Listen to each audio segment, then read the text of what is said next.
most exciting time of the year for Siege Esports, the Six Invitational is here. So let's take a look at every team attending and set up for what we can expect from this event. Now, the last couple weeks have gone nowhere near as planned for me, so I lost a lot of time to get this video done. As a result, I'm going to try to keep things short so I can get this out on time. We'll see how successful I am. Luckily, because there hasn't been much competition since the major, not a lot has changed for most of these teams. So if you want a little more information on those teams that attended, go check out my Munich Major retrospective, as those are likely the teams I'll gloss over here. And what better place to start than the winners of the Munich Major and current #1 team in the world, M80. It goes without saying, they're automatically one of the top contenders. I think it is worth noting, however, that they did fall short in the NAL finals, finishing 3rd. There's two ways you can look at this. You can write it off as, well, they're already qualified for SI, so it doesn't really matter that much for them. And that's totally true. Even the difference in prize money isn't that much, so there wasn't much for them to fight for. But at the same time, nobody wants to lose, especially if you're at the top. And the two teams that beat them were bottom 5 at the same event that they won. If they'd finished 2nd, I don't think I'd be talking about this, but 3rd was definitely below expectations. However, things should get off to a good start for them at SI. I've heard people refer to Group A as the easiest group and that M80 should easily take 1st, and while I don't disagree, M80 needs to make sure they don't sleep on teams like NIP or Weibo, because if they do, there's definitely potential for an upset. But this really is their group to lose. The only question we have about the Falcons is, can they finally do it? That's really all there is. It feels like a shame to boil such an amazing team down to just one question, but I don't know what more can be said at this point. If they don't win, I'm pretty sure we'll see some sort of roster change, either a team decision or potentially players choosing to step away. A commenter on my Munich retrospective mentioned that one player even said that this may be their last SI. The commenter wasn't certain, however, so take it with a grain of salt, but seeing how things have gone for this team, it wouldn't surprise me in the slightest. And if they're gonna lose, please don't let it be another 2nd place. For their mental health, an early out would probably be better than going through that again. So far in my videos, my coverage of FaZe Clan has been pretty straightforward. And I don't think that's gonna change. They're FaZe Clan, they're the defending world champs for a reason. They're one of the front runners coming in. Anything short of a deep run, hell, anything short of main stage will be a disappointment for them. Do they have the potential to repeat? Yes, absolutely. But there are a solid number of teams here that will give them a run for their money, as I don't think they're quite as sharp this year. Maybe SSG can get the revenge and eliminate them. We'll just have to wait and see. Now let's flip the standings on its head and take a look at the teams that were last to qualify, the LCQ teams. Of the 4, OXG were the only ones I got correct, which is kinda sad on my part. I said this in my LCQ predictions, I think they've had a better year than the records will show. Had they won just one key match, they may have very well avoided LCQs. But in the end, none of that matters now because they're here. They're in Group D, which is potentially the most competitive group. They should make it out of groups and perhaps even in an upper bracket spot. According to Siege GG, whenever OXG is qualified for SI, they've made at least top 8, and that includes qualifying through the LCQs. Will they continue this trend, or will they fall short now that we've acknowledged this statistic? Without a doubt, the biggest question mark coming into this event is Team Heretics, formerly known as Project Zero. They were not on my radar at all. Not only did they qualify, but they did it with an upper bracket run through LCQs, beating out teams like Virtus Pro and Twisted Minds. Now, since they're a bit of an unknown, I thought I'd quickly touch on each of the individual players. The biggest name on the team is definitely Groovy, formerly of Fnatic and Team Secret. He can be a high-impact player, and this isn't his first SI, so hopefully he can pass on some of that experience. U4 had a small stint on Team Secret in the EML, but it was that weird year with the league split into 2 groups, and the team didn't really go anywhere. Oscar was on ITB and has some international experience. He was a player I remember doing decently well, but just didn't get picked up after that team disbanded. Skeptic's name I recognized, but couldn't place at first. Apparently he was on Revan in LATAM League, but that's it. He wasn't even on the roster when they qualified for a major. And lastly, this is Flexy's first T1 event, so I don't really have anything on him. This squad has next to no expectations going in, so not a ton of pressure either. That probably makes them at least a little scary for some of the other teams. They're ripe for some upsets and in a good group to do it. Despite being the question mark that they are, I do actually expect them to make playoffs. The underdog of their group is definitely FaZe. If they can beat them and maybe upset one of the other 3 teams, that should be enough to get them through. Maybe not as big of a surprise, but a surprise nonetheless is Black Dragons coming out of the SAL. In my head, they were an outside chance team, but a good ways behind Liquid and Loud. I said in my LCQ predictions, if it's anybody else, Liquid, and to a smaller extent Loud, has fucked up. And luckily for BD, they fucked up. Shockingly, this is the org's first SI since 2018. And a fun fact, the match in which they got eliminated from that tournament was one of the first bits of Siege Esports I ever saw, and I've been hooked ever since. But back to today, they definitely impressed when they made their upper bracket run in LCQs. And when you look at the roster, it makes sense.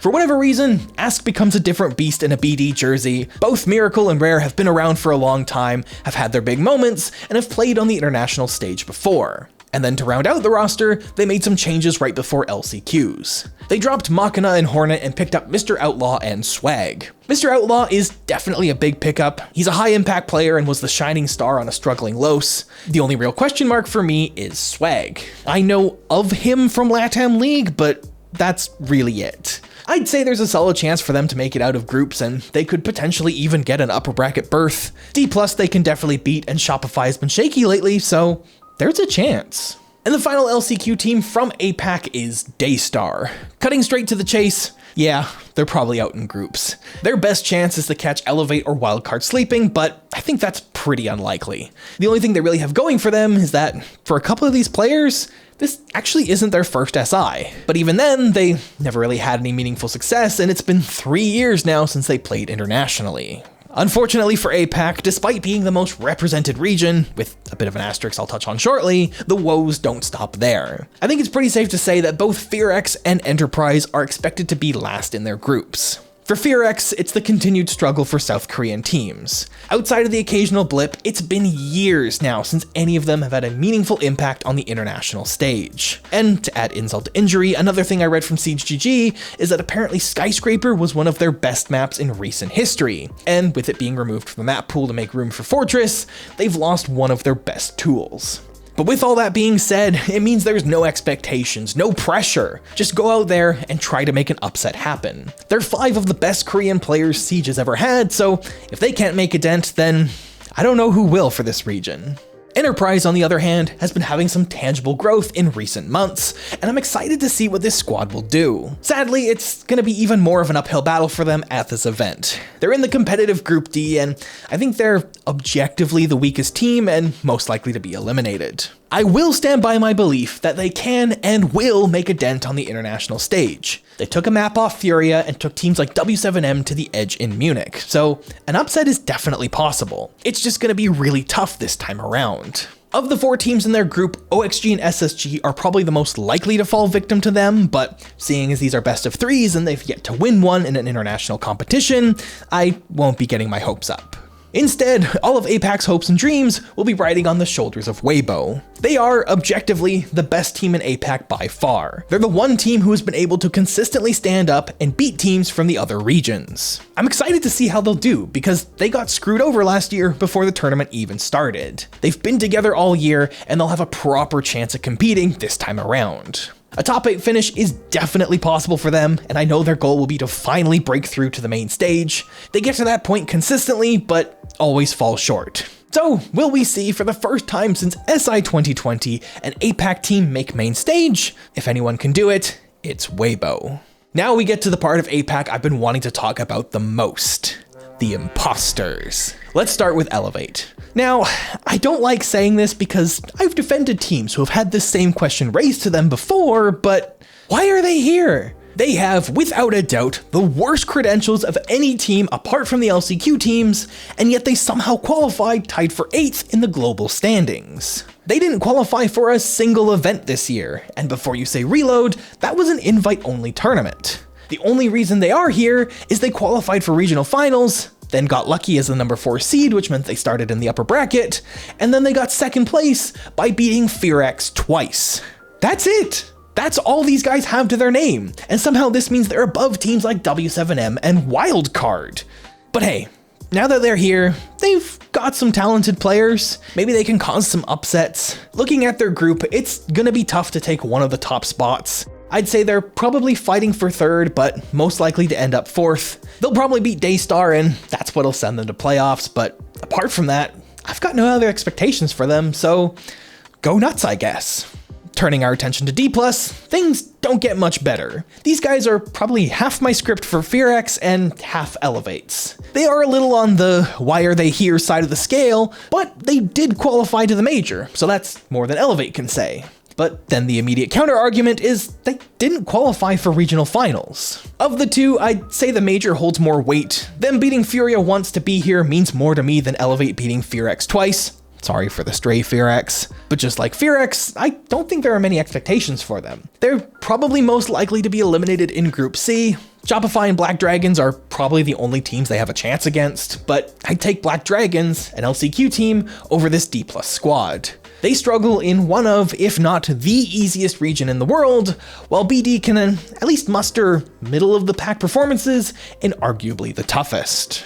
But let's move away from the Brazilians in disguise and talk about some true Brazilian teams. Fluxo is back in the R6 circuit after merging with W7M. This is the Brazilian squad I'm probably the most uncertain of. Their story is simply, how do they bounce back after Munich? Things spiraled out of control and they spiraled bad. This feels like the biggest misstep these guys have taken in a long time. I was surprised to learn that Munich was not their worst placement in recent history. At SI 2025, they finished 13th to 16th, but when you take a closer look at those losses, the story isn't that bad. At Munich, however, they went 0-6 in their final 6 maps, and it wasn't even close. Across 6 maps, they won 17 rounds. More than half of those came in a single match. They nearly won just as many rounds in their 2 best of ones. But with all that being said, these are still 5 extremely talented players. I genuinely think they can finish top 2 in their groups. They just gotta remember how to close out a map again. Furia, I'm honestly not sure about.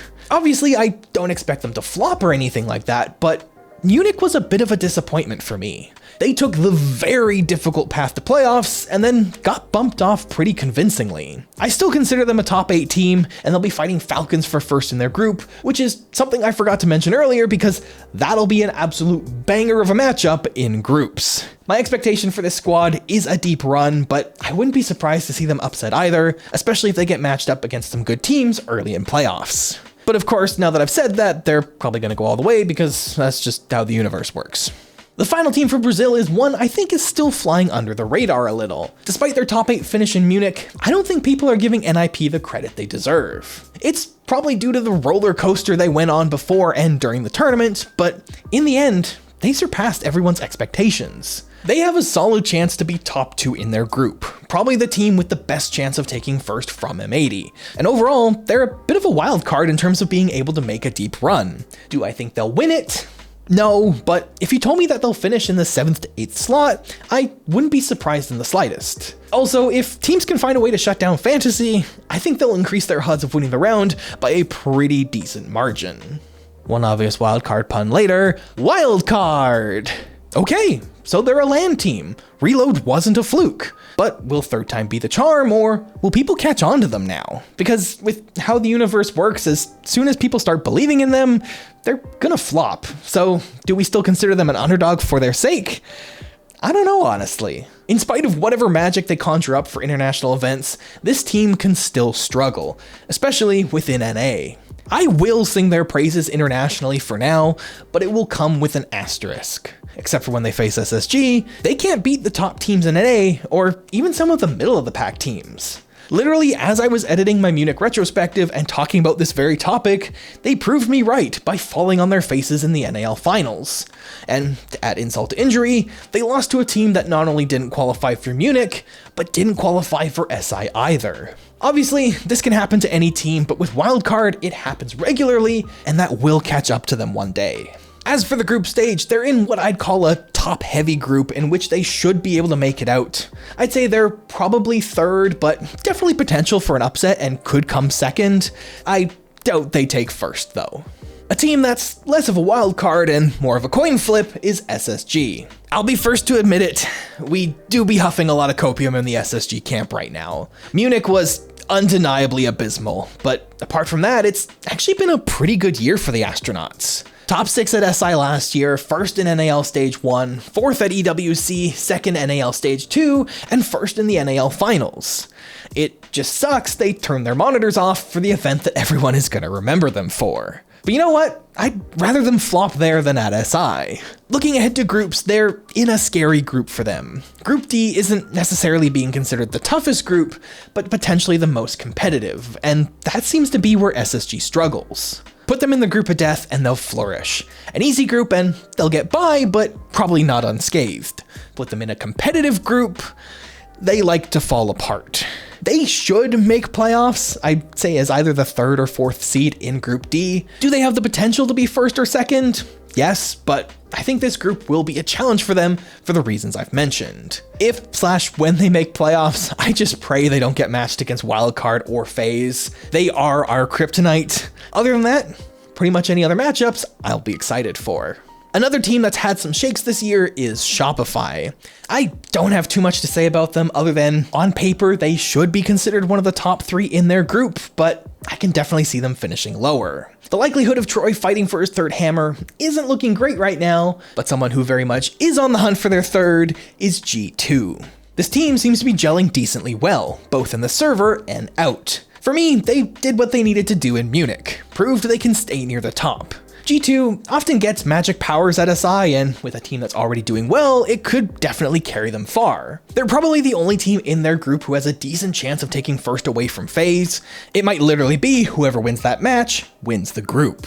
And last but certainly not least, Team Secret. I told myself I wasn't going to talk about them and G2 together for a 3rd video in a row, but they'll at least start off the same way. They too did what I needed them to in Munich. That part is all the same. What's different is, last year, SI was a flop for Secret. They went out early despite having a solid roster. But what this means is, all they can do is go up from here, and I expect them to fly high. They're a top 8 team in the world, and that's what I expect from them. If they don't win, which right now I'm not feeling like they will, I hope they stick with this roster, because they can do it. They did it at EWC, they'll do it again. They're in the competitive Group D. I think top 2 is what a lot of people will expect from them, myself included. If W7M shows up, they're the ones I can see taking 1st from them, maybe SSG if they're on a heater, but otherwise, I'd be surprised if we get anything but an upper bracket berth in the playoffs. So there you have it, all 20 teams attending this year's Six Invitational. Don't forget to get your predictions in online. Here's what I've got at the time of editing. The rewards are a bit of a downgrade this time around, but free stuff is free stuff, and the Twitch drops are pretty good this time around, so that might make up for it at least a little. Thanks so much for watching, subscribe for more R6 esports content, and I'll see you all after the Invitational.